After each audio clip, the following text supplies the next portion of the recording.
Well, it's time that I do another of these tarot readings or talks, if you like, whereby I am led by the tarot. I use the tarot to illustrate my talks, but I'm led by the tarot about what I talk about. Why am I still doing it? Because they've not been a roaring success.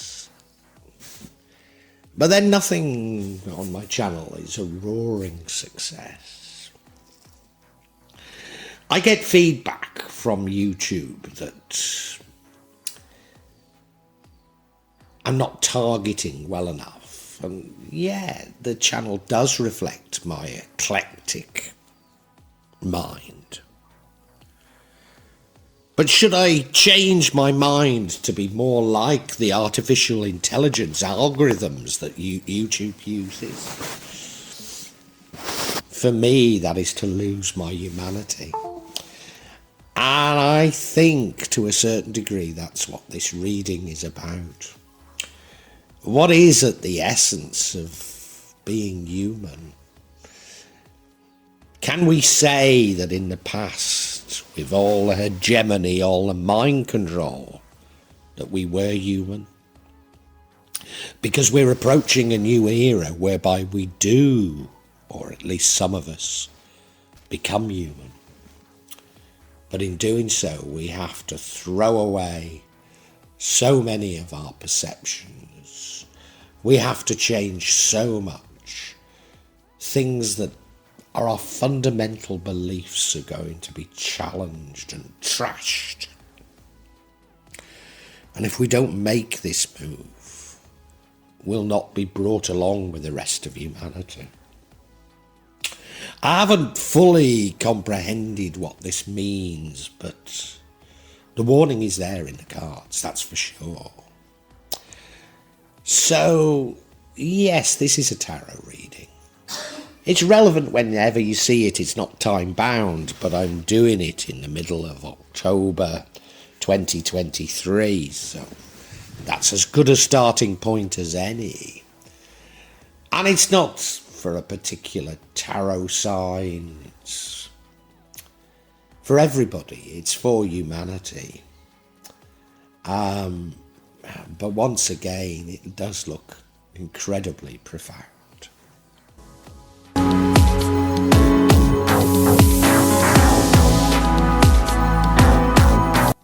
And of all the energies that I would want to see placed right here, we have it. The energy of the Star card. An energy of renewal. An energy of rebirth. An energy of, above all, of hope. So despite there being some twists in this spread, this is a spread of incredible hope. To get this energy placed right here is so very important, because it's telling us that as mankind, as humanity, we're going to be reborn. We're going to be reborn in hope. What do I mean by being reborn? Well, some of you may be evangelical Christians.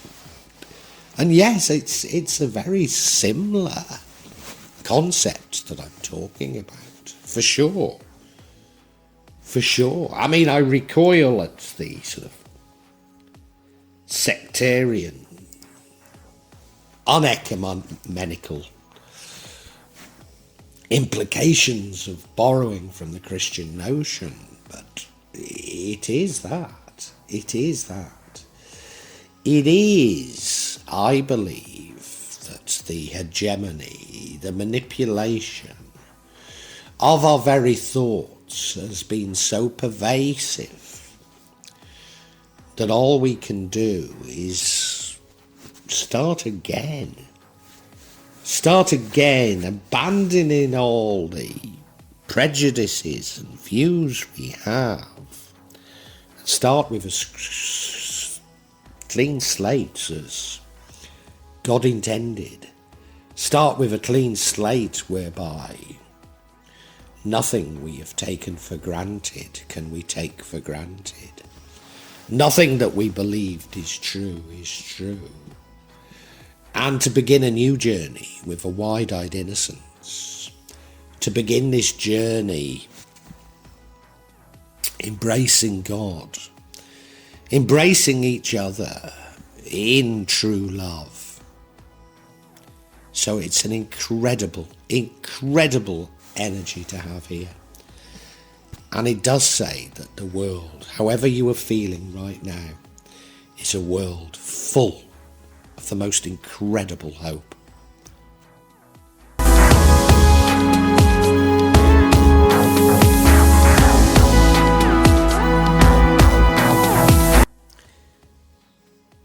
At this time, well, it's whenever you actually access this, but for many of you it will be in October 2023. The vast majority of us have not only understood that we've been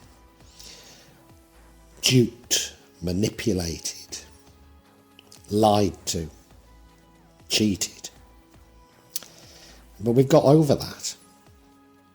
And we know that a cycle has ended and a new one's begun. So many of us don't understand quite what the new one is all about. And to a large extent, that's what this spread is telling us. How did we get to this? Well, we knew something was wrong, didn't we?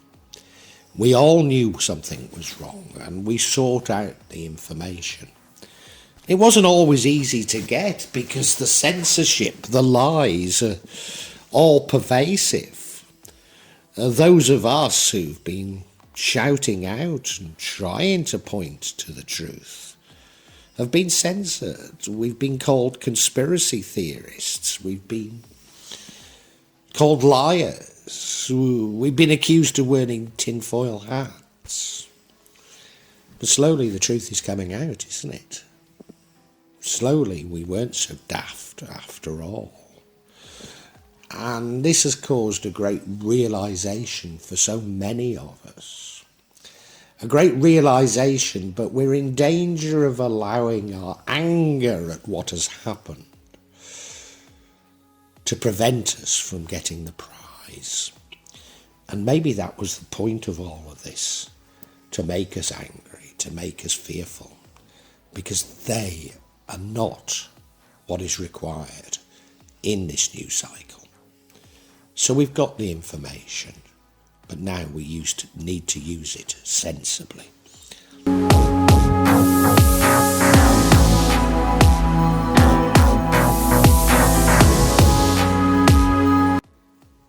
And you see, we still got too much of the psychopathic thinking of the past paradigm for us able to truly move on, for us able to plan. And we are planning. We're saying, okay, what do we do? How do we create a better world? When we haven't got rid of the thinking of the old world yet. I mean, a good many of you will have not got your head around the fact that money isn't about facilitating exchange. And money is a part of the deception to cheat you out of your birthright from God. To make you believe that it is right that some should hoard God's bounty and others should go without. No, it's all a part of the camera obscura. And where this comes from is our belief that time and space exist. And time and space don't exist. Time and space are human constructs. They're the reason why everything we think, everything we believe is a mirror image of the truth. So how on earth can we plan when our whole conceptions are so wrong, so out of kilter with how God wants us to think and behave? And yes, we've been taught these at school, through media, through a whole raft of things. And what is the purpose of education? You see, the brain is a limiting valve, and education's purpose is to make it taught. It's not so that we learn, it's so that we stop dreaming. We've got a long way to go. It's going to be difficult, but we do need to do it.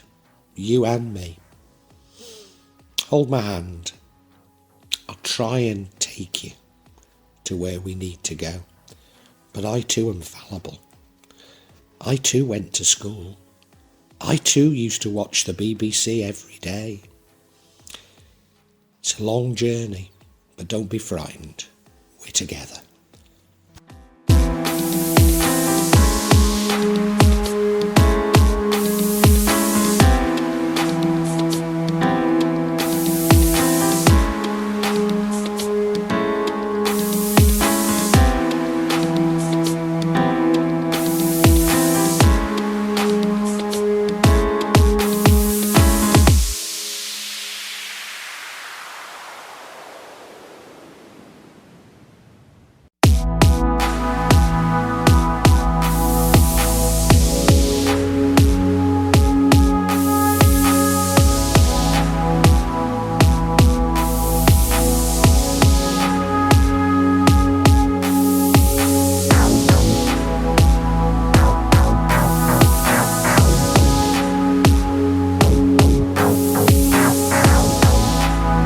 Now, there's no doubt that we need to work with others in building a new world, in building a better world.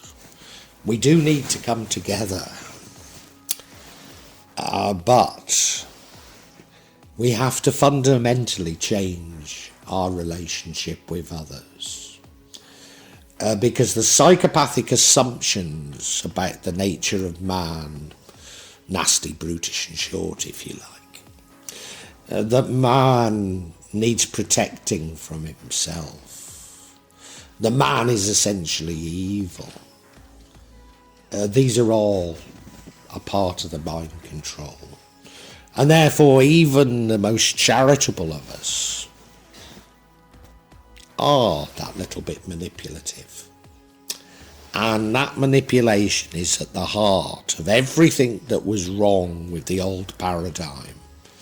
And so we need to learn new ways of working with others, new ways of being with others, new ways of telling the truth, of being honest. You know, I remember, well, it wasn't quite, well, my first job, I went to work for what was known as tower. I started off in the warehouse, you know, training warehouse manager, or transport manager. But I ended up becoming a rep, a salesperson. In fact, I ended up becoming a sales manager. And I remember when I was first on the road selling, and I noticed that my sales manager was telling lies. And I was shocked, and I said, you know, why are you lying? And he said, well, you know, this is a part of what we do. We repackage it in a way that's appealing. And we've all, you know, that watershed has happened to us. Shock to us all. The biggest thing we're going to have to relearn is all about love. And the new paradigm is definitely about love. Us being much more loving, compassionate, caring. But the truth is, we don't know what love is.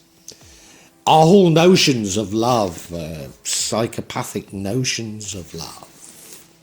You listen to popular music and they're all about love at first sight, unrequited love, love as possession, tearing our hearts apart because this desire to possess, this desire to control others, which is by its very nature psychopathy. So something as innocent as love, we've got all wrong. Now, I don't know about you, but certainly it took me 55 years to get love. I know you're shouting out at your phone or your computer screen going, it's all right for you, Magic. You live up a remote mountain in Java. We live in New York. We live in Los Angeles. We live in London. You don't have to put up with what we do. Every day for us is a challenge. All you have to do is get up and clean the garden. It's true. It's true. I retreat to the mountains because I can think, because I can see things clearly. And you'll be saying, but how do we make these changes? How do we change? And I don't have the answers. I've said, grab my hand and I'll help you. But I don't have all the answers. I may have more time on my hands to try and find them, but I don't have the answers. I don't have a magic wand. I know you all want a magic wand. You all want to just go like that and change will occur, but it doesn't. Everything is hard work. But I do have a clue. And that clue is charity.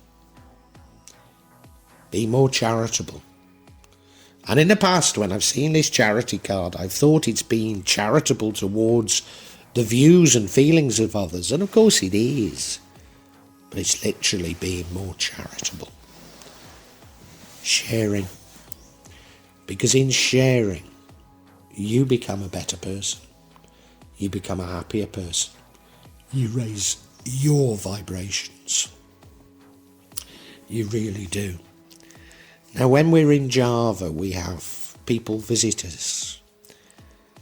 A neighbour's cat has adopted us.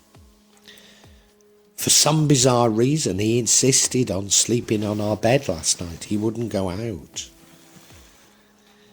We've got a man who's shunned by the neighbours because he has learning difficulties, I suppose. He walks around in rags talking to himself in Javanese and everybody's frightened of him, but I give him spare clothes, Matef, and let me remind you that this is a spread of massive hope, a spread of rebirth, a spread whereby we're being told we must change. And the way in which we must change is we must change our attitudes towards others, change our attitudes towards love, whereby we're no longer controlling, we no longer demand ownership. Probably simply putting our faith in God. And in order to be reborn, we need to die.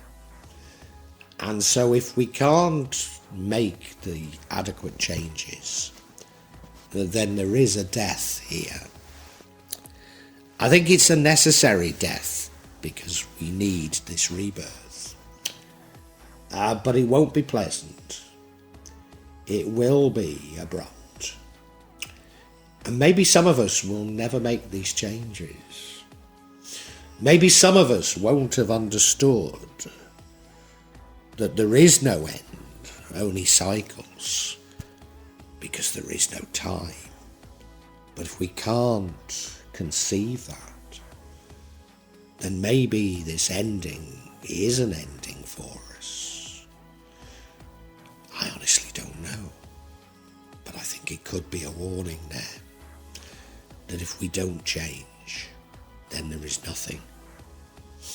For if we believe there is nothing, then there is nothing.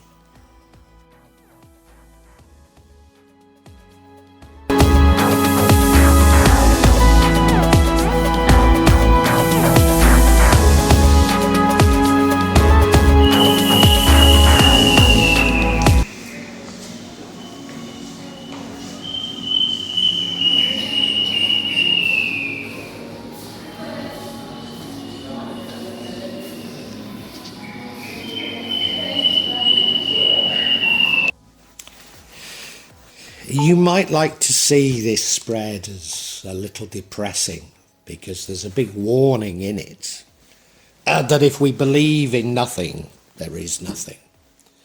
That if we cannot make the necessary changes and adjustments to our thinking, then there is nothing for us. And these adjustments and changes are profound. They involve us recognizing that money, time and space are man-made constructs. Far from being guiding principles by which we should lead our lives, they're how we've been duped into doing exactly the wrong thing, exactly the opposite of what Allah wants of us. And in particular, this has manifested itself in the way that we behave towards others, particularly our loved ones. Our behaviour towards others is manipulative, and this reflects the massive manipulation that was under the old paradigm, which isn't acceptable under the new paradigm.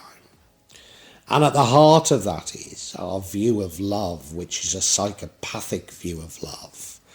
A view of love which demands ownership and control, us never realising that if we truly love someone, that we must set them free.